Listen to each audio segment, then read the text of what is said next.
এই যে আমাদের মেন আমাদের আহাবার আমির সাহেব, যত দায়িত্ব সব শেফ, আমাদের কুকের শেফ মেন হচ্ছে মালিক, আমাদের পুরো কুক টিমের মেন মালিক হচ্ছে এইটা, সুদূর সৌদি আরব থেকে এসছে।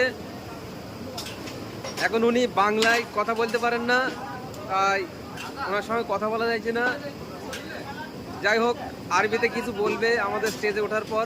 আমাদের এই কুকের রান্নাবান্না, আমাদের 2000 লোকের আইটেম এখানে রান্নাবান্না হচ্ছে। এখানে মাংস হচ্ছে, এদিকে ডাল, ওইদিকে সবজি।